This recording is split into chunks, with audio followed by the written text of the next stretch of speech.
Minge muidugi igal juhul, see aitab kevadväsimuse vastu ja aitab ka selle vastu, kui te oma akendest enam läbi ei näe. Ehk et talvega on nad juba nii mustaks läinud, eriti võib tabada see siis linnades esimestel korrustel elavaid inimesi. Aga meil on teile täna hommikul jagada suurepäraseid nippe, kuidas aknad väga väikese vaevaga puhtaks saada.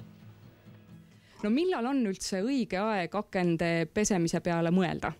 Kui sa mõtled aasta aega, siis kevad on kindlasti üks aeg, mil akende pesu peale kõige rohkem mõtlema peaks. Kui sa mõtled selle peale, et millised peaksid olema tingimused aknapesuks, siis kõige parem oleks loomulikult päev ilma päikeseta ja ka tugeva tuuleta, ehk siis pilvealune vaikne ilm. Mis järjekorras tuleb aknapesu alustada? Alustama peaks siis kindlasti raamidest. Et talvega on sinna palju mustust peale kogunenud ja kõigepealt teeme puhtaks raamid, sest kui me teeksime vastupidi, et ennem klaasid ja siis raamid, siis võib juhtuda, et raami pealt satub osa mustust taas klaasi peale ja tuleb hakata otsast peale. Et minul siin on mikrokiudlapp, aga loomulikult võib kasutada erinevaid lappe. Hea oleks selline lapp, mis ei anna väga ebemeid, sest siis on jälle lihtsam puhtust luua.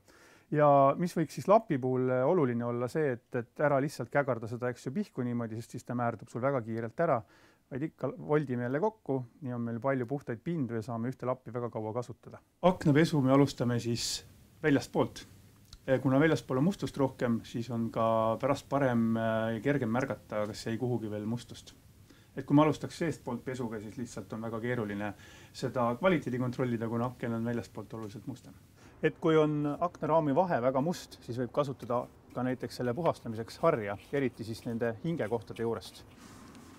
Kurmet, sa kasutad aknapesu vahendiga koos hoopiski majapidamispaberit, et me kõik oleme ju harjunud ajalehega seda tegema, et miks ajaleht ei kasuta?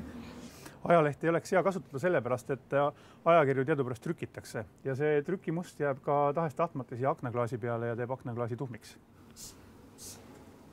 Praegu näeb see aken üsna selline siiru-viiruline välja, et seda protseduuri ilmselt tuleb mitu korda siis korrata.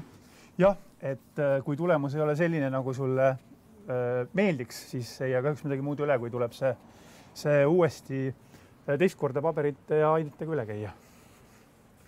Ja kui on kuskil näiteks mingisuguseid tugevamaid plekke, näiteks kas või lindude töö, siis oleks alati hea omada ka sellist väikest kraabitsataolist eset, millega siis on võimalik see kinnitunud mustus siit klaasi pealt lahti lükata.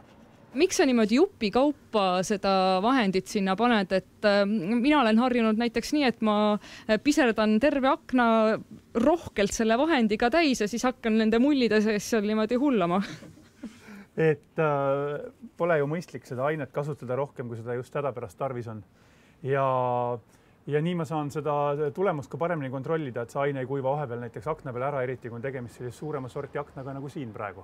Akna puhtust oleks siis alati tark kontrollida niimoodi külje pealt vaadates, sellepärast et otse akna ees seistes, nagu ka peegli ees seistes, ei pruugi näha seda, kas on veel kuhugi jäänud tõmbejäljed. Ja akna puhastamisel järele ära unusta siis puhastamast aknapõski ja ka aknalaudu sinna kogunenud mustusest. Selline klassikaline meetod on üsna aega nõudev, et kuidas sinule kui professionaalile tundub selline moodus? Jah, kui on vaba päev, ilus ilm ja pole midagi targemat teha, siis võib sellise meetodiga ju aega veeta. Teine variant on siis jaekaubandusest ostetud selline porolonnuustik, kus teisel pool on siis plastikust kumm, ehk siis seda kuivatamiseks. Ja siis olen võtnud kausi sooja veega, kuhu ma siis lisan paar tilka nõudepesuainet, et teha vesi vedelamaks, et pind saaks paremini märjaks ja mustus paremini klaasi pealt lahti. Kas siin on oluline ka, mis suunas sa neid tõmbaid teed? Ei, liigutused klaasi pesemisel ei ole olulised. Et võid teha üles-alla või vasakult paremale. Küll võiks mõelda siis selle peale, et võiks panna põrandale või mööbli peale kaitseks mõne vana kätteräti või rätiku, et mitte mööblit ära rikkuda selle musta poriveega, mida sa siit klaasi pealt lahti pesed. Ja kui me asume klaasi kuivatama, siis oleks hea võtta teise kätte kuiv lapp, kuhu siis saaks tõmmata selle kuivatuskummi kuivaks, kui me selle kummi klaasi pealt üles tõstame, et ei jääks klaasile inetuid jutte kuivatamisest. Selle ribaga tõmmates on igatahes ajaline kokkuhoid küll märkimist väärt, aga kuidas sa, Kurmet, selle tulemusega rahul oled? Tulemusega kahjuks ei saa rahul olla, et klaasi pesemise juures, kogu protsessi juures on siis kõige tähtsam selle kuivatuskummi kvaliteet.